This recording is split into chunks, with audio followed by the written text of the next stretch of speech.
మీ business ఏదైనా మీ ఊర్లో promotion చేయాలంటే అది సుమన్ టీవీతోనే సాధ్యం. ఇప్పుడే సంప్రదించండి. ఆయన ఒక గొప్ప విద్యావేత్త, అంతేకాదు ఆదర్శవంతమైన ఉదాత్త విద్యా సంస్థలను స్థాపించిన ఒక గొప్ప విద్యా ప్రదాత. ఆయన మరెవరో కాదు, none other than doctor S Imtiaz Ahmed.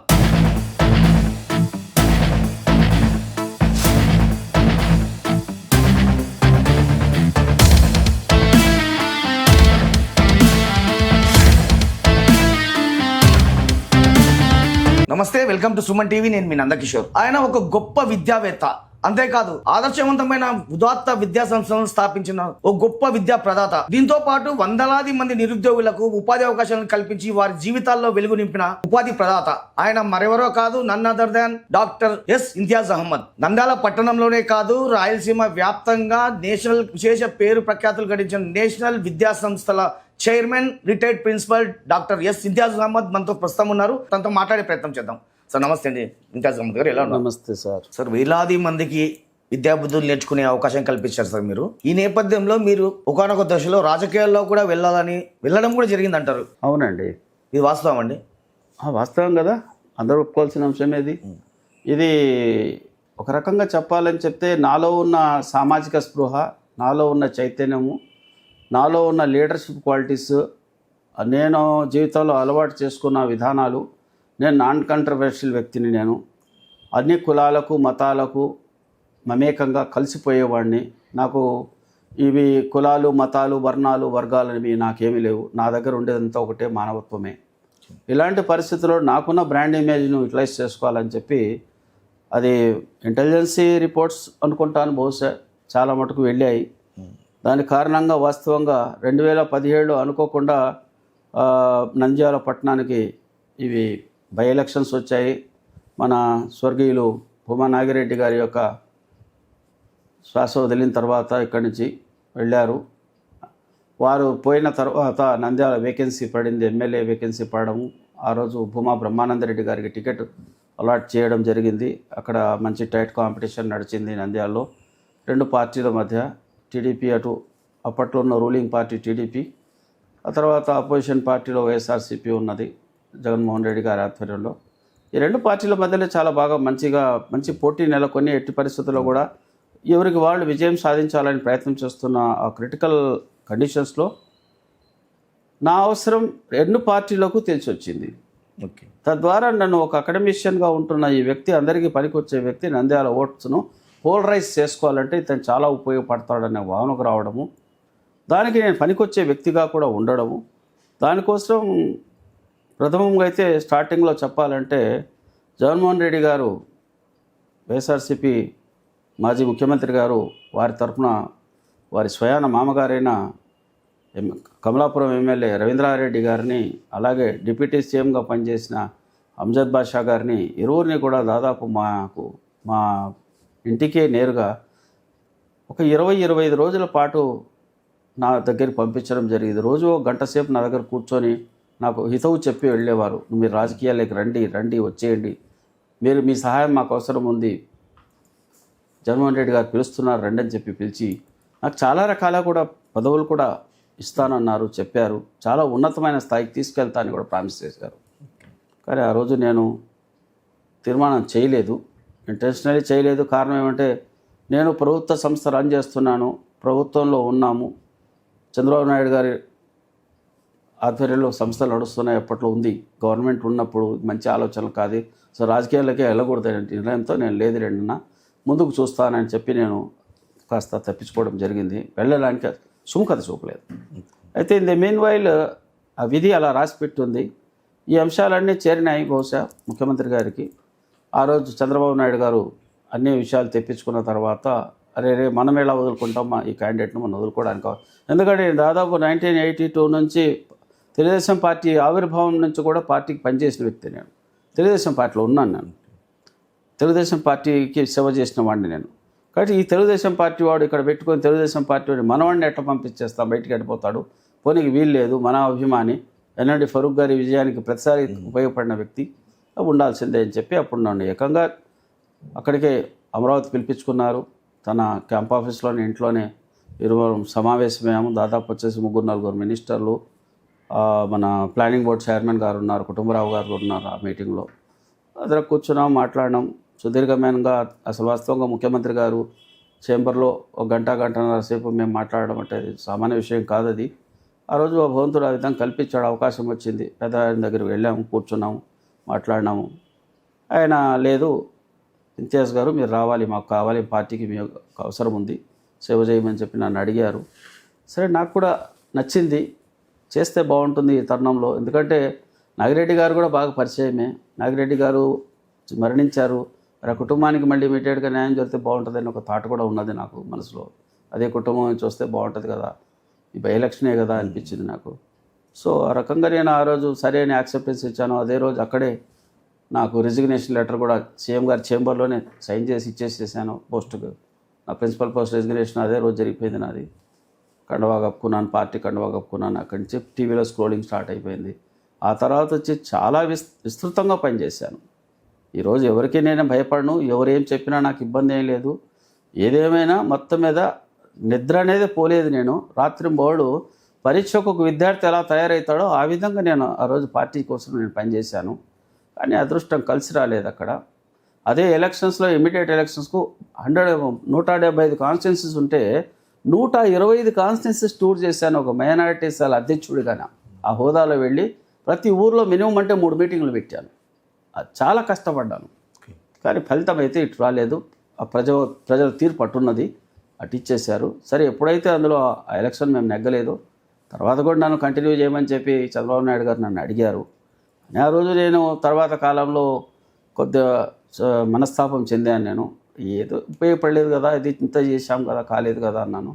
రియల్గా నేను పొలిటీషియన్ కాదు కదా, బై బర్త్ పొలిటీషియన్ కానప్పుడు, బై బర్త్ నేను అకాడమిషియన్ అయినప్పుడు నాకెందుకు ఈ పరిస్థితిలో ఎందుకు నేను ఆలోచన చేసుకోవాలని కాస్త మనసులో పెట్టుకొని నేను రోజు దూరం అవుతూ వెళ్ళిపోయాను. ఆ తర్వాత అనుకోకుండా నాకు 2020 కరోనా పీరియడ్ నుంచి ఆధ్యాత్మిక చింతన వైపు నా మనసు లాగింది. ఏం చేసినా, ఎంత చేసినా, ఏం సంపాదించినా, ఎంత మంచి పేరు సంపాదించినా చివరికి ఒకరోజు ఈ ప్రపంచాన్ని వేడేది ఉంది కదా అని చెప్పే ఆలోచనతోటే నేను ఆ మొత్తం నా జీవితాన్నే మార్చేసుకున్నాను. ఒకప్పుడు ఎప్పుడు చూసినా కూడా నిండా సూట్లో బూట్లో తిరుగుతున్న వ్యక్తిని నేను ఈరోజు పూర్తిగా నా వేషాన్నే మార్చేసుకున్నాను, నా మొత్తం జీవితాన్నే మార్చేసుకున్నాను, నా పద్ధతులనే మార్చేసేసుకున్నాను. మొత్తం కంప్లీట్గా ఆ భగవంతుని కోసమే సమర్పించుకుంటూ నా పని నేను చేసుకుంటూ వెళ్తున్నాను. నేను ఎవరికి వ్యతిరేకిని కాదు, నేను ఎవరి గురించి కామెంట్ చేయను, ఎవరి గురించి క్రిటిసైజ్ చేయను. 10 మందికి ఉపయోగపడే కార్యక్రమం ఉంది అంటే ఓకే. ఇప్పుడు ఎందుకంటే రాజకీయాల్లో ఈర్ష్యా ద్వేషాలు చాలా ఎక్కువ ఉంటాయి. ఈర్ష్యా ద్వేషం చాలా ఎక్కువ మనుషుల్లో కనపడుతుంది. మనం ఏదో రాజకీయాల్లోకి వస్తున్నాం, రాజకీయాలు ఉన్నామంటే ఇతరులకు కష్టం కలుగుతుంది. ఎందుకు వాళ్ళకి అంత ఇబ్బంది పడాలా? వాళ్ళు అదే పనిగా వాళ్ళు దాన్ని నమ్ముకున్నారు, నేను దాన్ని నమ్ముకోలేదు. అది నా భగవంతుని నేను నమ్ముకున్నాను. నేను అంతిమంగా రిజల్ట్ తీసుకుందాం అనుకున్నాను. నేను అంతిమ రిజల్ట్ కోసం నేను వెయిట్ చేస్తున్నాను. నాకు ఆ రోజు కూడా ప్రభుత్వం నుంచి పిలుపు వచ్చింది, పార్టీ నుంచి పిలుపు వస్తే వెళ్ళి చేరినోనే కానీ నేను చేరుతానండి అని చెప్పి చుట్టూ తిరిగి కార్లు వేసుకొని పోయి, బండ్లు వేసుకొని పోయి, అందరు ప్రదక్షిణాలు చేసుకొని అందరితో చెప్పించుకొని చేసినట్టు మాత్రం కాదు. ఆ రోజు కూడా నా ఎంబడి వచ్చేసి సోమిరెడ్డి చంద్రమోహన్ రెడ్డి గారు అగ్రికల్చర్ మినిస్టర్గా ఉన్నారు. ఆ రోజులో కాలువ శ్రీనివాసులు గారు ఉన్నారు, పిఆర్ మినిస్టరు, అది పబ్లిక్ రిలేషన్స్ మినిస్టర్గా ఉన్నారు.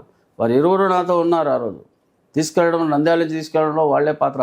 తర్వాత మన బోడే ప్రసాద్ గారు ఎమ్మెల్యే పెనమనూరు ఉన్నారు. ఆ తర్వాత పక్కన బోండా ఉమ్మగారు ఉన్నారు ఎమ్మెల్యే. చాలామంది వీళ్ళందరూ విశ్వ ప్రయత్నం చేసి నన్ను కన్విన్స్ చేసుకొని సీఎం గారితో వచ్చి మీరు మాట్లాడండి, తర్వాత నిర్ణయం మీరే తీసుకుందరు అని చెప్పి తీసుకెళ్లారు. సరే మంచి అది ఒక గడి అట్లున్నది. వెళ్ళాలనిపించింది ఆ రోజు మనసుకు, వెళ్ళిపోయాను, చేశాను కూడా, సంతృప్తికరంగా చేశాను పని. అంటే టీడీపీ పార్టీ కావచ్చు, ఆ పార్టీకి చెందిన నాయకులు కావచ్చు, కేవలం మిమ్మల్ని తమ రాజకీయ లబ్ధి కోసమే వాడుకున్నారు అనొచ్చా? అలా అని నేను ఎందుకు చెప్పాలండి? ఆ రోజు నేను వెళ్ళాను, నన్ను వాడుకున్నారు, పని చేశాను. వాడుకున్నాను కూడా చెప్పడం తప్పవుతుంది. పని చేశాను. సరే ఆ రోజు వాళ్లకు లభించలేదు, లబ్ధి వాళ్ళకు కూడా లభించలేదు, వాళ్ళతో పాటు నాకు కూడా లభించలేదు. కాకపోతే ఏంటంటే తర్వాత కాలంలో నేను వెళ్ళి వాళ్ళని కలిసి వాళ్ళు ఇవ్వకపోయింటే నేను ఆ మాట అనాలా, వాడుకున్నారన్న మాట అనాలా, అది అనలేను, తప్పది. ఎందుకంటే వాళ్ళని నేను కలవలేదు. తర్వాత కూడా అప్పటి నుంచి ఆ రోజు నుంచి ఈ రోజు వరకు కూడా ఏం చేసి డిస్టెన్స్ మెయింటైన్ చేశాను, ఇంటెన్స్లే డిస్టెన్స్ మెయింటైన్ చేశాను. ఎందుకంటే అనవసరం ఇది అనిపించింది నాకు. ఎందుకంటే ఇక్కడ కాంపిటీషన్ చాలా ఎక్కువ ఉంది. ఈ కాంపిటీషన్లో ఏంటంటే అది ఇదే పనిగా ధ్యేయం పెట్టుకున్న వాళ్ళు మాత్రమే వెళ్ళి ప్రదక్షిణాలు చేసుకొని, ఏదేదో చేసుకొని, ప్రసన్నం చేసుకొని, పూర్తి చేసుకొని వస్తారు. సరే, నాకు నిజంగా దేవుడు నాకు రాత రాసి పెట్టుంటే ఏదో ఒక రోజు ఏదో ఒక రకంగా ఒకవేళ మళ్ళీ తీసుకెళ్ళి నాతో పని చేయించాలంటే ఈ ఫీల్డ్ కాదు ఆ ఫీల్డ్, నేను ఆరోగ్యంగానే ఉన్నాను, అనారోగ్యంగా ఏమి లేను. అనారోగ్యాలు అందరికీ ఉంటాయి, అనారోగ్యాలు అందరికీ ఉంటాయి. అలాంటి అనారోగ్యమే నాకు కూడా ఉంది.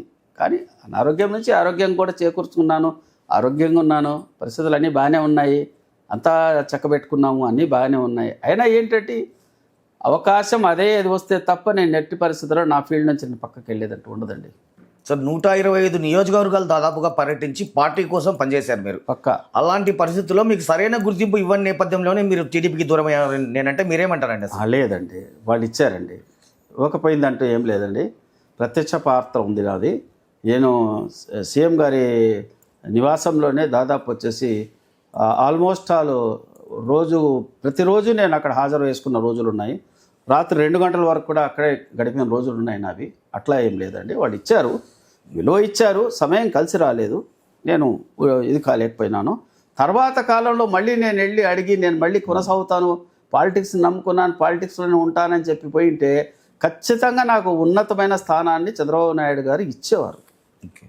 నేను అది పొందడానికి నాకు ప్రాప్తం లేదని అనుకుంటున్నాను. ఎందుకంటే ఒకప్పుడు ఆయన కూడా ఇస్తా అన్నారు. జగన్మోహన్ రెడ్డి గారు పిలిచి నాకు పదవి ఇస్తాను, మంత్రి ఇస్తానన్నాడు ఆయన.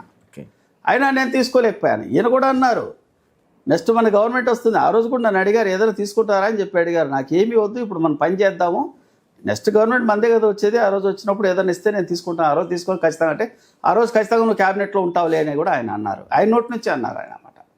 ఆయనకు చాలా నా మీద ఎక్స్పెక్టేషన్స్ ఉన్నాయి, గుడ్ ఇంప్రెషన్ ఉంది, అందులో అనుమానం ఏం లేదు. నా ఇంప్రెషన్ నేను పాడు చేసుకోలేదు, చెయ్యను కూడా. మీనా ఎడ్యుకేషన్ సొసైటీ ద్వారా మీరు చేసిన సేవా కార్యక్రమాలు ఏంటండి అసలు? మీనా ఎడ్యుకేషన్ సొసైటీ ద్వారా అంటే నా జీవితకాలం అంతా దాని ద్వారా చేశానండి. ఇది అదే అని చెప్పనట్లేదు. అసలు ఈరోజు సమాజంలో మీరేమన్నారంటే సంస్థలు కేవలం రాయలసీమ అన్నారు. రాయలసీమ వ్యాప్తం కాదండి, ఇవి రాష్ట్ర వ్యాప్తంగా పేరుకు వచ్చినవి. ఇంతియాజ్ అహ్మద్ అనేవాడు ఒకప్పుడు కేవలం నంద్యాలలో ఎవరూ తెలియదు. అలాంటి వ్యక్తి ఈరోజు నంద్యాల నుంచి ఉన్న ఇంతియాజ్ అహ్మద్ అంటే రాష్ట్రం అంతా తెలుసు. కాబట్టి మనము చేసిన సాంఘిక సంక్షేమ సేవలు అయితే ఉన్నాయి చూసారా, సాంఘిక సంక్షేమ సేవలకు అసలు ఇదే లేదు, హద్దు లేదు. నేను అంటూ నాది మర్చిపోయినాను. నేను ప్రతి రంగంలో వెళ్ళి పనిచేసినాను. సోషల్ అవేర్నెస్ క్రియేట్ చేయడంలో అయితేమి, సోషల్ సర్వీస్ చేయడంలో అయితేమి, హెల్త్ ఇష్యూస్ మీద పనిచేయడంలో అయితేమి, ఎడ్యుకేషనల్ బ్యాక్వర్డ్ పీపుల్కి పనిచేయడంలో అయితేమి, అభివృద్ధి కార్యక్రమాల్లో ముందడుగు వేయడంలో అయితేమి, ప్రతి నాయకుడు ఎంబడి ఉన్నాను, ప్రతి ఒక్కరికి పనిచేశాను, ప్రతి విద్యార్థిని తట్టి లేపాను నేను, అందులో అనుమానం లేదు. ఇది అది అని చెప్పుకోవాలంటే నా దగ్గర లిస్ట్, నా దగ్గర చెప్పాలంటే నేను చేసిన కార్యక్రమాలు అది ఒక మొత్తం కంప్లీట్ ఆల్బమ్స్ సీడీలు అదైతే 2 బీరువాలు ఉన్నాయి, పెద్ద బీరువాలు, 6.5 అడుగు బీరువాలు, 2 బీరువాలు ఉన్నాయి. అందులో ఏది ఎక్కడ ఉందో కూడా నాకు తెలియని పరిస్థితి ఉంది. ఈరోజు చాలా వర్క్స్ చేశాను, లక్షలు తగలబెట్టాను. డబ్బు ఖర్చు పెట్టేది ఏది కూడా పని జరగదు కదా, ఖర్చు పెట్టే చేశాను. లీడర్షిప్ సొంతంగా తీసుకొని చేశాను. అదే సమైక్యాంధ్ర మూమెంట్ కూడా ఎంతో ఘనంగా చేశాను. ఒక్క సమైక్యాంధ్ర మూమెంట్లోనే నేను ఒక్క మీటింగ్ కండక్ట్ చేశాను. ఆ రోజు కేవలం ముస్లిమ్స్ ఆఫ్ నంద్యాలంతా గ్యాదర్ చేశాను. ఒక్కరోజు గ్యాదర్ చేశాను. 30,000 మంది జనాభాతో నేను ఒక పెద్ద ర్యాలీ తీసి ఆ రోజు సంజయ్ నగర్ గేట్లో మీటింగ్ కండక్ట్ చేసిన ఇది కూడా ఆ ఘనత కూడా నాకే. ఆ రోజు మొత్తం నేషనల్ మీడియా అంతా నా వైపు చూసింది. ఎవరు ఈ వ్యక్తి ఇంత కండక్ట్ చేస్తున్నాడు. చాలా అసలు అప్పట్లో నా ప్రసంగాలు కూడా సమైక్యాంధ్ర మూమెంట్లో చాలా గొప్పగా ఉన్నాయి. అందరినీ ఆకట్టాను, అన్నీ చేసాము. సరే, అది విధి రాత ఎలా ఉంటే అలా నడుచుకోవాలా. భగవంతుడు మమ్మల్ని అకాడమిషియన్గా పెట్టాడు, అకాడమిషియన్గానే ఉన్నాము. చెప్పలేము జీవితం ఎటు తిరుగుతుందో, ఏం మలుపు తిరుగుతుందో కూడా చెప్పలేము. కానీ నేనైతే పెద్ద ఆశగా ఏమీ లేరండి. నేను ఆశపరుడేం కాదు, నాకున్నదంతా సంతృప్తిగా ఉన్నాను. అవకాశం వస్తే పని చేస్తాను, అవకాశం లేదు ఏం పర్వాలేదు, ఇదే చాలు. ఓకే సార్, ఇప్పుడు డాక్టర్ ఎస్ ఇంతియాజ్ అహ్మద్ అనే వ్యక్తికి ఉన్న బలం ఏంటి, అసలు బలహీనతలు ఏంటండి? బలాలు చెప్పాలంటే చాలా ఉన్నాయి. బలహీనతలు అయితే ఖచ్చితంగా ప్రతి వ్యక్తికి బలాలు ఉంటాయి, బలహీనతలు ఉంటాయి. అసలు బలహీనతలు లేని వాళ్ళు మనిషే కాదు. బలహీనతలు ఏం లేదు, తొందరగా ఎదుటి మాట విని కాంప్రమైజ్ అయ్యి బాధలను తొందరగా స్వీకరించుకుంటా. వాళ్ళ బాధలను నేను అర్థం చేసుకుంటా, నేను సఫర్ అవుతా. మొహమాటస్తులు అంటారు. చాలా మొహమాటం, సిన్సియారిటీ చాలా ఎక్కువ. ఆ తర్వాత వచ్చేసి ఏదన్నా చెప్పాను అనుకోండి, ఇప్పుడు మీకు ఒకవేళ ఇక్కడ 3 గంటలకు వస్తానని చెప్పాను అనుకోండి, ఆ 3 గంటలకు నేను ఉండకపోతే ఇక నాతో కాదు అది. 10 నిమిషాల ముందే ఫోన్ చేశారు. ఖచ్చితంగా ఉండాలి నేను, ఖచ్చితంగా ఉండి తీరాలి నేను ఉండాలి అక్కడ. ఓకే. నాకు ఎందుకంటే మాట తప్పనండి, ఎట్టి పరిస్థితుల్లో జీవితంలో మాట తప్పడానికి ఇష్టపడను. తర్వాత ఎవరికి ఎట్టి పరిస్థితుల్లో కూడా కీడు చేకూర్చాను. ఇలాంటి అంశాలు ఏమంటే డ్యూయల్ థింగ్స్ నాకు నచ్చవు. ఓకే. లోపల ఒకటి బయట ఒకటి నా దగ్గర ఉండదు. నా జీవితం అంతా నేను ట్రాన్స్పరెంటే. నా జీవితంలో ఎక్కడ ఓపెక్నెస్ మీరు చూడలేరు. ఏమున్నా తెరిచిన పుస్తకం. ఓకే. చాలామంది ఏం చేస్తారంటే గొప్పలు చెప్పుకొని బతుకుతుంటారు. నేను నా దగ్గర రాలేదు. నా కష్టాలు చెప్పుకుంటాను, నా బాధలు చెప్పుకుంటాను, నా ఇబ్బందులు చెప్పుకుంటాను. నా పాత ఫ్రెండ్స్ కలిసినప్పుడంతా నేను మాట్లాడేది ఇదే. ఇలా ఉన్నాం కదరా, ఇలా ఉన్నామే మనం, ఈరోజు ఇలా ఉన్నాం. వాస్తవం చెప్పాలంటే ఈ బాధలు పంచుకోవడం దాంట్లో నాకు మంచి మిత్రుడు ఎవరంటే మా కీర్తిశేషులు ఎస్పీ రెడ్డి గారు అని చెప్తాను. ఎస్పీ రెడ్డి గారు నేను కాంటెంపరీస్గా పనిచేసినాం. ఇద్దరం బాగా కలిసి తిరిగేవాళ్ళం. కష్టాల్లో ఇద్దరం తిరిగాం. ఆయన నేను కలిసి హైదరాబాద్ నుంచి అదే పనిగా హైదరాబాద్ ఆర్లగడ్డ బస్సులో ఎక్కి వచ్చేవాళ్ళం 10 గంటలకు. అక్కడి నుంచి ఇద్దరం పక్క సీట్లో కూర్చునేవాళ్ళం. ఆయన నా పక్కనే కూర్చుంటాడు, ఆయన వస్తాడు, కండవ చుడతాడు, కూర్చొని కాళ్ళు తీసి పైన పెడతాడు, నాకు చెప్తాడు, నంద్యాల వచ్చి నాకు లేపంటాడు. చాలా సంతోషంగా చాలా జాలీగా ఉండేవాళ్ళం. చాలా మంచి శ్రేయోభిలాషి, నన్ను బాగా సమయాల్లో ఆదుకున్న వ్యక్తి కూడా చెప్తాను. ప్రేమను పంచిన వ్యక్తి అని చెప్తాను. గొప్ప వ్యక్తి, నాకు జీవితంలో ఒక మంచి మిత్రుడని కూడా చెప్పుకోగలను ఆయన. సో చివరిగా ఒక ప్రశ్న అండి, మీ జీవితాశయం ఏంటండి అసలు? జీవిత ఆశయం ఏముందండి, కేవలం ఒకే ఆశయం. ఇప్పుడు మాత్రం ప్రస్తుతం ఉన్న ఆశయం ఒకటే, మంచినే నమ్ముకో, మంచే చెయ్యి. చిట్ట చివరి గడియలో ఎటువంటి ఇబ్బంది వచ్చినా కూడా కీడు చేయదు, చెడు చేయొద్దు. కీర్తి ఇంతవరకు సంపాదించుకున్నావు, ఆ కీర్తికి ఎలాంటి మరక రాకుండా, మచ్చ తగలకుండా కాపాడుకొని చివరి ప్రయాణం చేసుకో. ఆ భగవంతుని నమ్ముకో. భగవంతుడు ఖచ్చితంగా అందరికీ, ఏ కులమైనా ఏ మతమైనా, ప్రతి కులంలో ప్రతి మతంలో ఒక భగవంతుడు వాడు ఉన్నాడు, ఆరాధ్య దైవం. ఆ ఆరాధ్య దైవాన్ని యొక్క అడుగుజాడల్లో ఆయన సూచించిన పద్ధతిలో ఖురాన్ గ్రంథంలో ఏమైతే రచించబడిందో, ఏమైతే సూచనలు ఇవ్వబడ్డాయో, మా మహమ్మద్ ప్రవక్త గారి జీవితాన్ని ఆదర్శంగా పెట్టుకొని నా శేష జీవితాన్ని గడుపుకుంటాను. ఇంతకంటే నాకేమీ లేదు, నాకు ఆశలు లేవు. కాలేజ్ ఉంది, ఇప్పటికి కూడా కాలేజీకి వస్తున్నాను, కాలేజీలో కూర్చుంటున్నాను, ప్రిన్సిపల్స్ ఉన్నారు, జూనియర్ కాలేజ్కో ప్రిన్సిపల్, డిగ్రీ కాలేజ్కో ప్రిన్సిపల్ ఉన్నారు, వాళ్ళు చేసుకుంటున్నారు పని. అయినా నిత్యము నేను కాలేజ్ కోసం పనిచేస్తున్నాను. రోజుకు 12 గంటలు ఇప్పుడు కూడా పనిచేస్తున్నాను. పని చేసే పోతాను, రాత్రి 9 గంటలకు ఇంటికి పోతాను, అంతవరకు ఇక్కడే ఉంటాను.